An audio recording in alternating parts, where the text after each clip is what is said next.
In 17th century Europe, a distinct physical assumption took hold across the continent: the widespread belief that all Jewish people were inherently dark-skinned.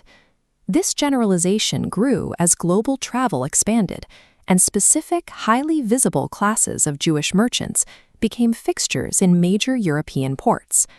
We can track the correction of this assumption to the French writer François-Maximilien Mison's travelogue, A New Voyage to Italy. Mison explicitly addressed the prevailing myth of his time, writing that it is a vulgar error that the Jews are all black.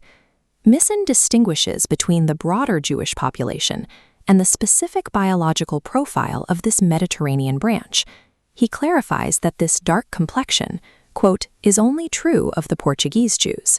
The text cuts through the broad stereotypes of the era, pointing directly to a documented specific lineage of black Hebrews living alongside lighter-complexioned populations. This raises an immediate biological question. How did this specific branch of Portuguese exiles maintain such distinct physical traits while embedded in lighter-skinned European societies? The answer lies in their strict adherence to endogamy.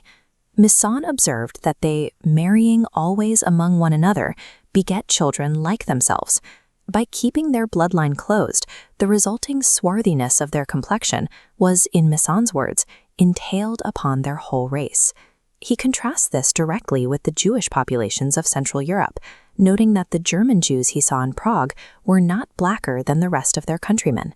Historical reflections of the era tied these physical features back to antiquity, aligning the Portuguese phenotype with classical depictions of a swarthy, dark-skinned Isaac. This distinct physical appearance resulted from legally enforced genetic isolation, tracing a direct line from 17th century Europe back to biblical origins. This 17th century map of the Italian peninsula shows where this lineage settled and how daily lives varied based entirely on geography. In the Venetian territories up north, the Portuguese exiles operated as a highly prosperous merchant class, driving what Mison described as a great trade.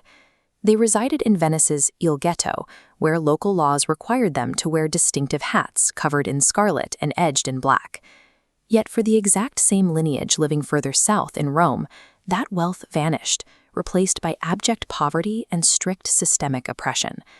Pope Paul IV stripped the Roman Jews of their possessions, forcing a population of 6,000 to 7,000 into a tightly confined quarter.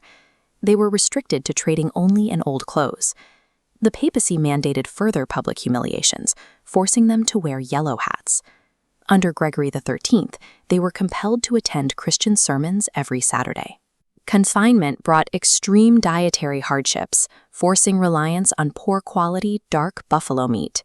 Despite this crushing poverty, they maintained their specific lineage through strict internal laws, making it mandatory to marry by the age of 20. Whether driving maritime commerce in Venice or trapped in the squalor of the Roman ghetto, the endogamous practices of the Portuguese Jews kept their distinct physical and cultural identity intact. Mison's records establish a definitive line between lighter-complexioned Central European Jews and this swarthy population. European eyewitnesses officially documented the Portuguese exiles as a distinct, dark-skinned branch of the Hebrew people. This documentation allows us to track the geographic path of this population out of Europe.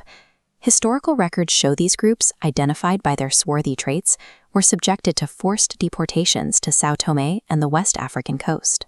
Their physical markers and strict laws of endogamy documented by Mison mirror populations found within the later West African diaspora.